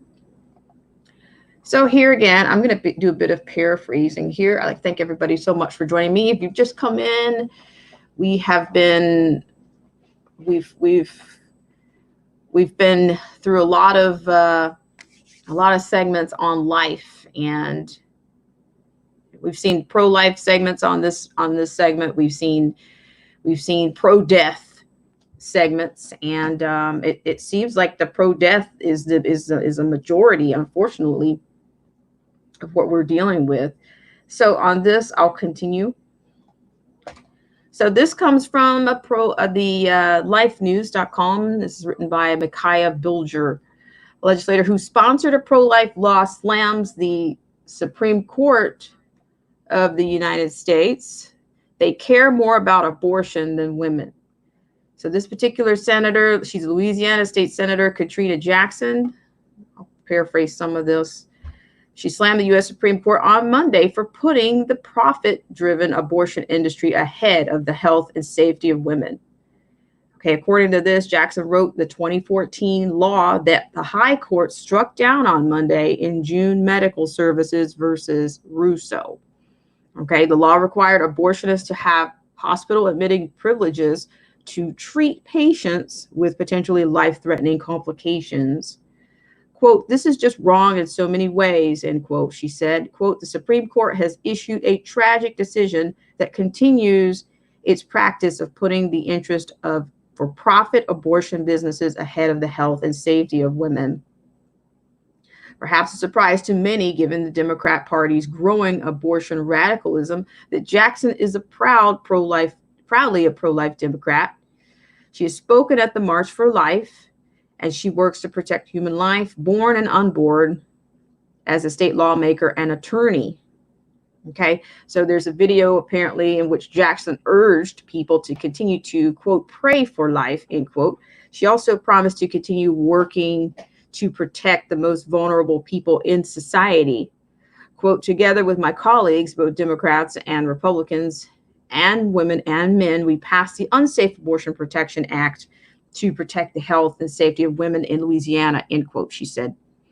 Quote, "While today's decision is not what we wanted, we will never stop working to put the women of Louisiana above the interest of the abortion businesses," end quote. Jackson said health and safety standards must apply to everyone. And while abortion remains legal, abortion facilities should not get a special exception. Quote, "In a time when America is making strides to provide access to health care, the court denies the women of Louisiana qualified physicians," end quote, she said. Quote, this is true of any procedure, regardless of whether I believe in the procedure or not. I believe that all physicians providing services to women should do so in a safe and qualified manner, end quote. Her 2014 law required Louisiana abortion practitioners to have hospital admitting privileges to treat patients with emergency complications. If allowed to take effect, it could have closed shoddy abortion facilities that are not prepared to help patients suffering from potentially life-threatening complications. Jackson said her desire, and that many of her fellow Republican and Democrat lawmakers, was to protect women, many of whom feel pressured into aborting their unborn babies. Quote, abortion has no medical risk, and the women of this state who are often coerced into abortion deserve to have the same standard of care required for other surgical procedures, end quote, she said. But abortion activists with the C.H.O.P Medical Group for Women and Center for Reproductive Rights, groups that claim to fight for women, slammed the law as a, quote, undue burden on access to abortion, and a majority of the Supreme Court justices agreed. Yikes. That Supreme Court is symptoms of a Trojan horse. I'll continue.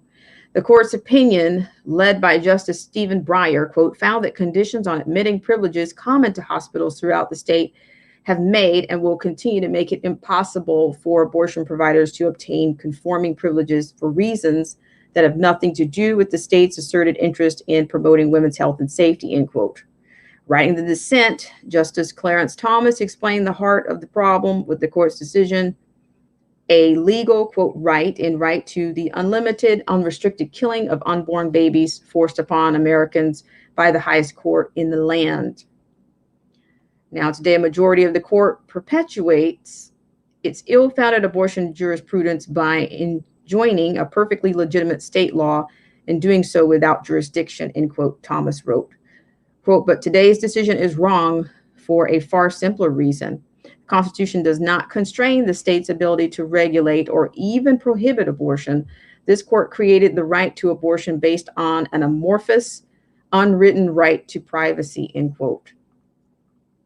Though abortion activists and so-called women's rights leaders complain about abortion restrictions, America actually has very few. The U.S. is one of only 7 countries in the world that allows elective abortions on unborn babies after 20 weeks of pregnancy, and states are prohibited from protecting unborn babies from abortion prior to viability.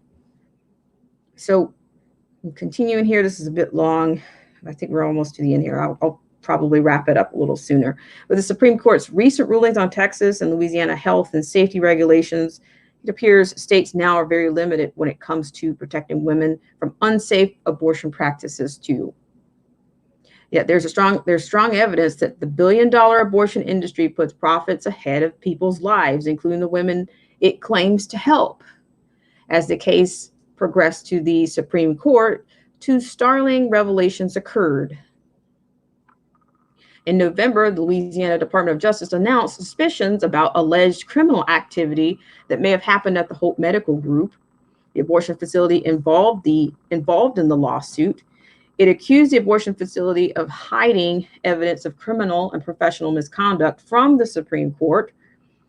The state asked the Fifth Circuit to unseal the documents in the closely watched case. A few weeks later, a Fifth Circuit ruling suggested one abortionist in the state may be performing abortions that led to second trimester babies being born alive. Chief Justice John Roberts joined the liberal justices in the latest ruling, while Justices Clarence Thomas, Samuel Alito, Neil Gorsuch, and Brett Kavanaugh dissented. So is anybody surprised that Chief Justice John Roberts joined the liberal justices? I don't know why he has this, why he keeps getting this mischaracterization as a conservative. It makes no sense. It's a scam. So I'm wondering I think Roe v. Wade is going to be the next thing that's going to come up. I remember doing a video a few days ago, of course, where you saw the Tennessee radicals their reaction to the heartbeat bill of Tennessee. They ended up desecrating the flag and invoking, to me, what I consider to be black magic, in making their point and showing their distaste and their dissatisfaction with preservation or the right to life. You know, I mean, I think Roe v. Wade is going to come up soon. I'm not sure. I would need to do some research on it, but I do think that that's, you know, it was based on the premise of that. It's based on quite a few fallacies. In fact, there is a video, The Truth About Roe v. Wade.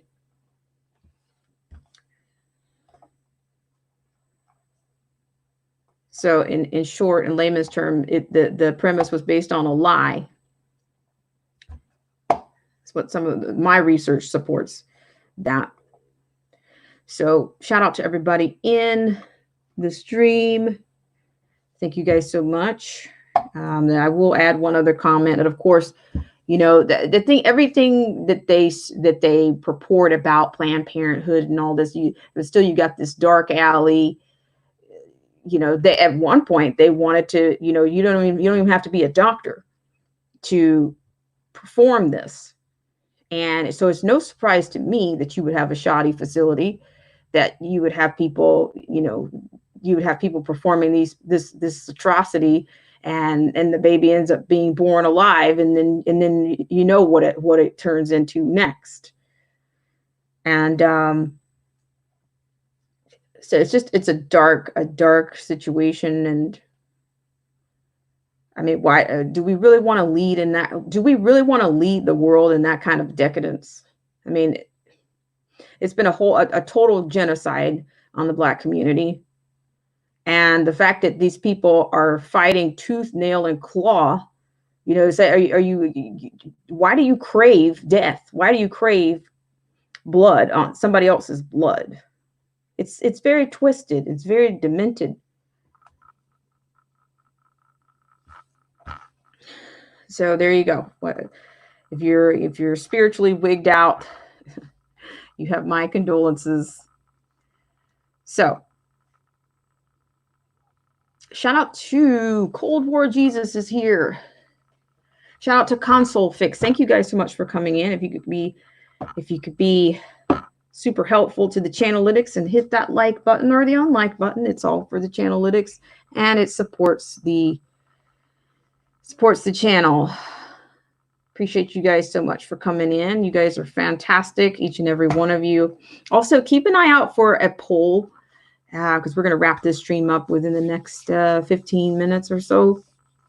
There's going to be a poll, some polls coming out for some opportunities on the channel. I know, of course, we do news, and I do news, I do politics here, but also I would like to offer some training and some solutions for things that are happening. You know, maybe you might be more influential in your own community with some actual solutions. I know we talk about a lot of things here, and we've talked about a lot of things amongst ourselves, but what if we had support? What if we had some training opportunities?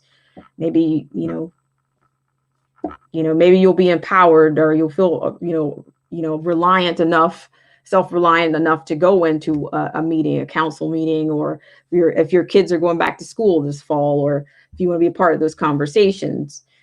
So that's an opportunity I'd like to bring in. Shout out to Console Fix. Silly as I want to be, 15 minutes. I'm going to get, I don't know. I can't say that I'm, I said that last night, and I ended up with something like, I started out on a test stream, and then, of course, I love to have you guys anytime on the channel. So I appreciate the patience for those of you that showed up last night. And that went into, I think I ended up with about an hour and 30 minutes, hour 40 minutes total from testing to coming onto the regular platform. So making some changes, testing out some new things,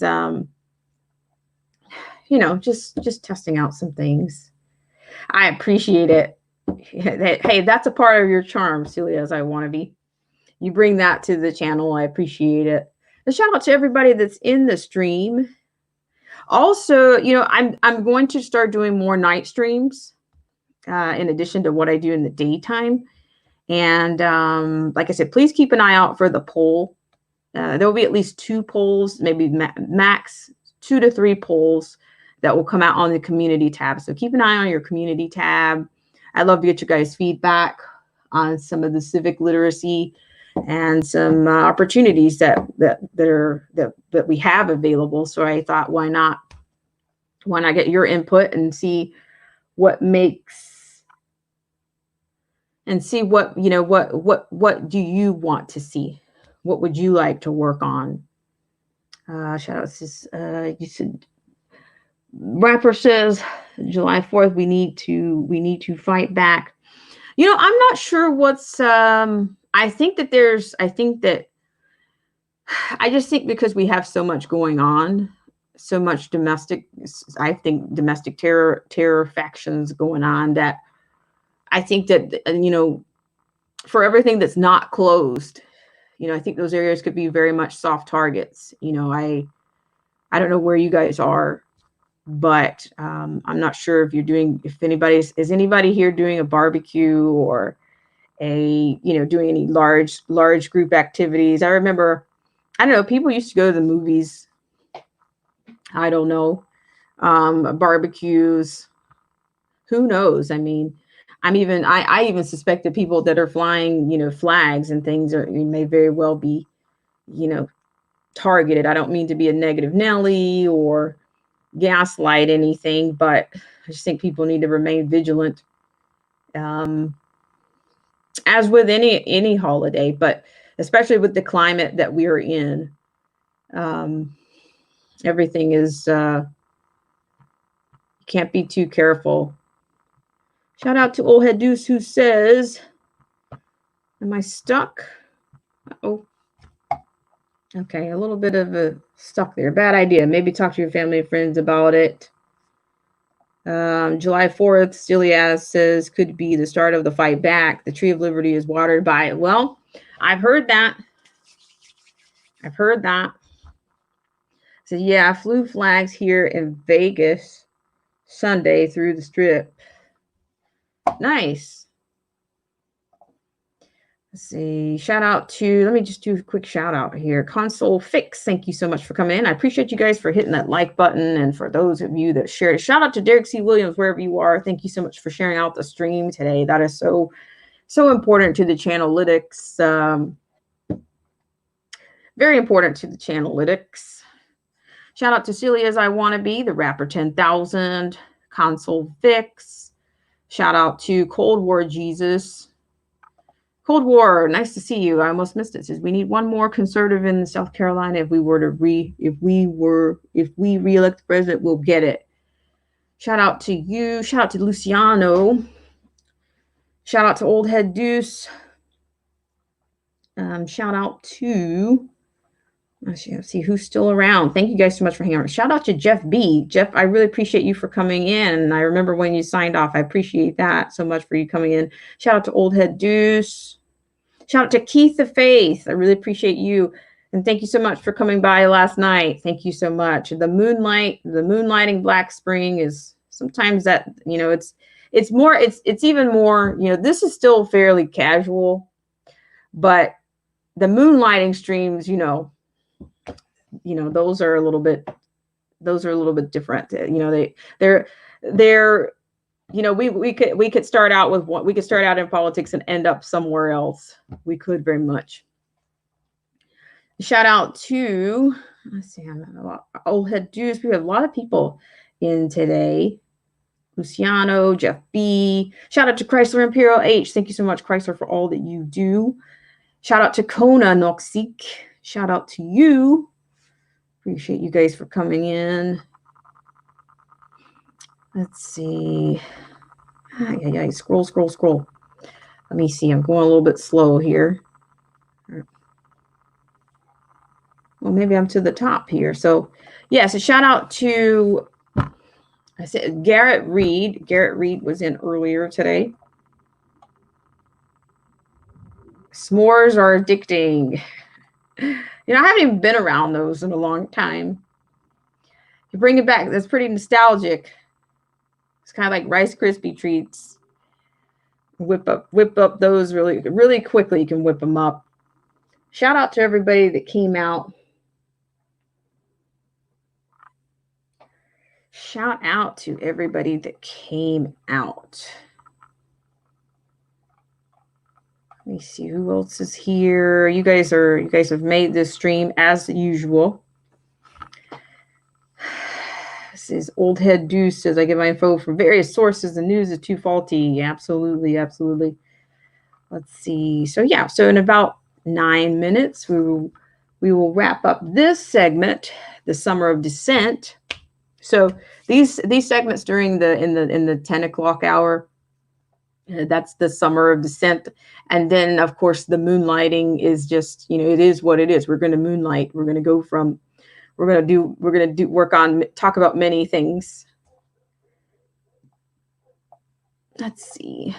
So I hope you guys are doing well. And it'd be nice to close this out with some positivity, which I mean, it's, you know, it's positive that you guys are all here. Of course, that's always positive. It's always nice to have you guys here.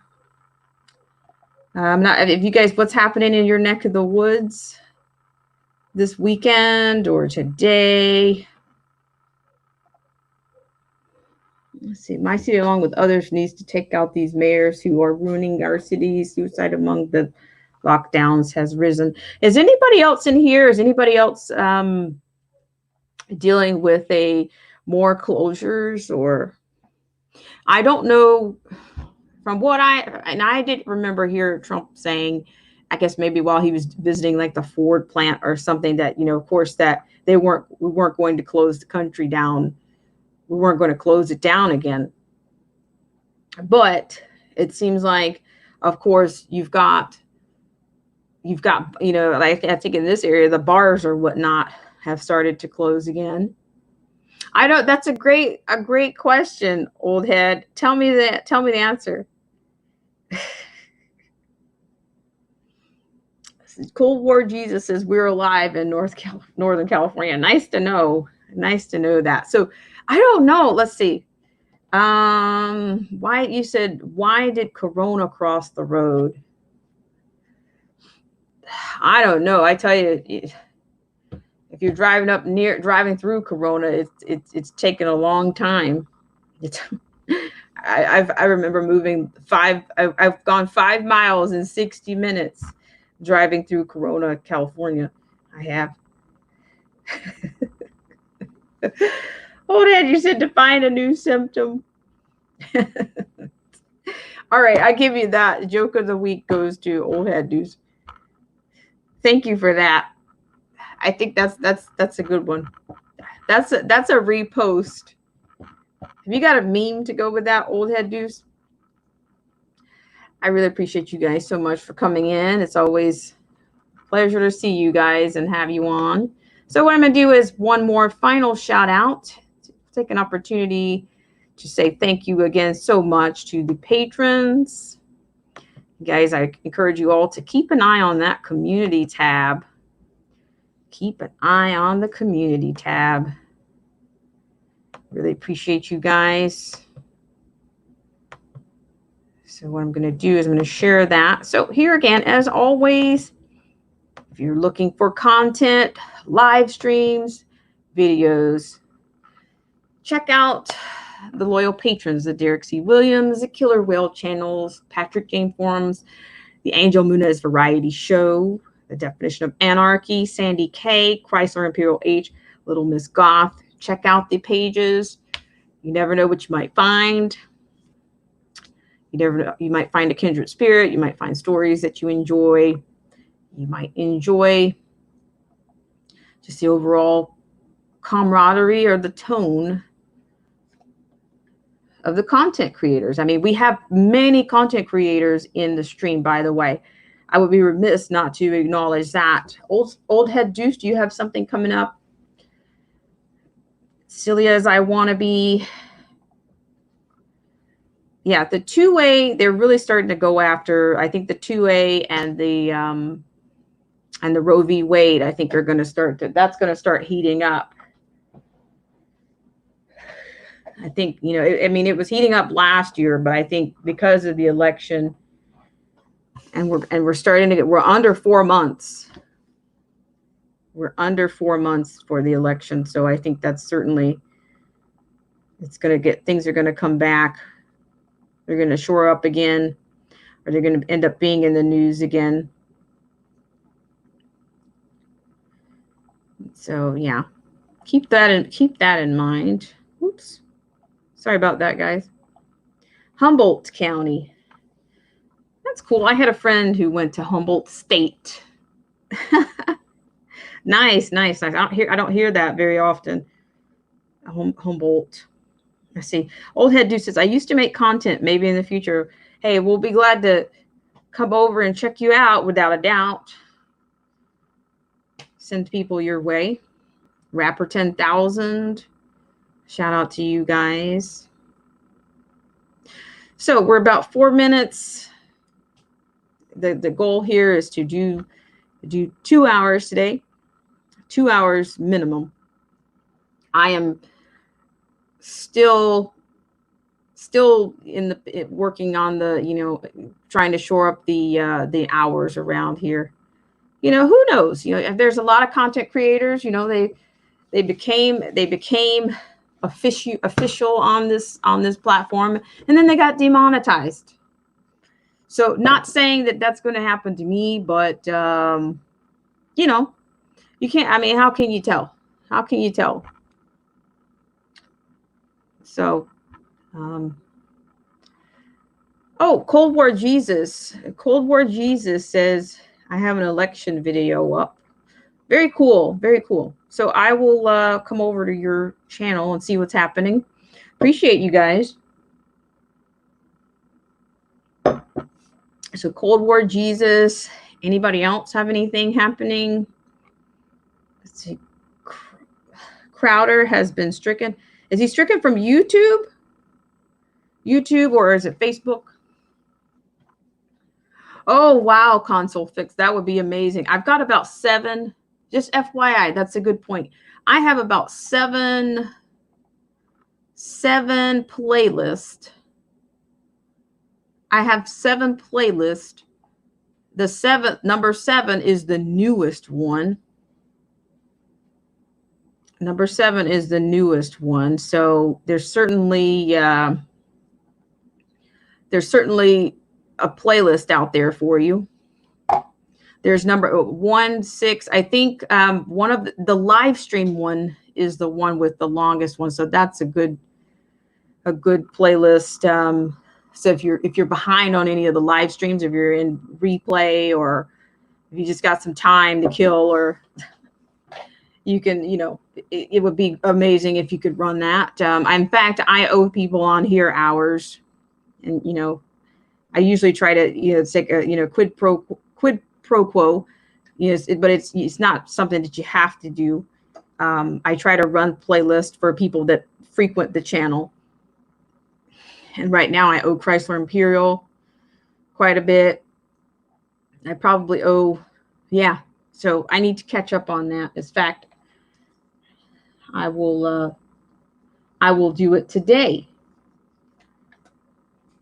Luciano says, thank you so much, Cold War Jesus. You guys are amazing. I do really appreciate it, because I realized I didn't have very many of those watch time hours, because I had a ton of videos, but I think I started live streaming later on this journey, if you will.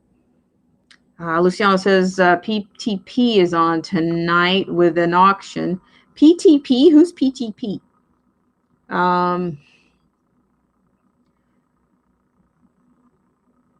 Console says, I enjoy your politics. Thank you so much. Thank you. I really appreciate that. Rapper says at least 100 people were stricken from YouTube in one day. Wow. You know, but, you know, see, I haven't reached, you know, I don't know, like, you know, because of course, once you reach that point, you can tell somebody's monetized because they're running these ads, and you know, once you reach that, you know, I guess that's what you get. You have discussed all the content of it here. This link is GBA today. Let me try to get this. I'm gonna when I put this in replay, I will. As a matter of fact, let me have a look right now. I'm gonna go over to that right now.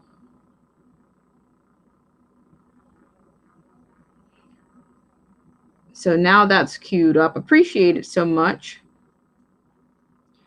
I'd like to thank you guys so much for joining me on this segment of Black Spring with Autumn.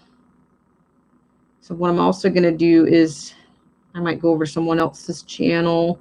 I'll support some other channels, and I may come back on later this evening. And but just keep an eye out on that. I was on kind of late last night, so it may start a little bit earlier. It may start at that time. Who knows? Just to see. And yeah, so maybe we'll open that up. Pete the Patriot. I love Pete. Love Pete show. Console Fix. People think because I'm a gamer and from California, I'm a dim, but I'm not. I'm a Republican. That's why I always wear red. Little nice Console Fix. I should remember. Let me make a note of here. Come over and see what's going on. You know, I could never be. I was. You know, maybe I was. Maybe I wanted to be a gamer when I was younger. Like much younger, like in a 90s gamer. Let's see. Shout out to everybody in the stream.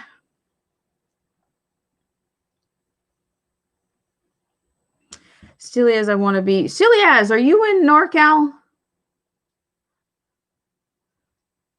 This is. I really appreciate everyone for coming out on this segment of Black Spring with Autumn, and maybe I'll see you guys around for a moonlighting with Black Spring. Ah, Montana. Gran Turismo. I thought you were saying Torino. Gran Torino. All right, guys. Very nice Console Fix. Very cool name. So I appreciate you guys so much for coming in on this segment of Black Spring with Autumn. You guys check each other out, and I will do more of that myself. Take a look at the playlist. There's 7 playlists under the name playlist. Number 1, number 2, number 3, number 4, number 5, number 6, number 7. But there's also a live stream. It's just all live streams.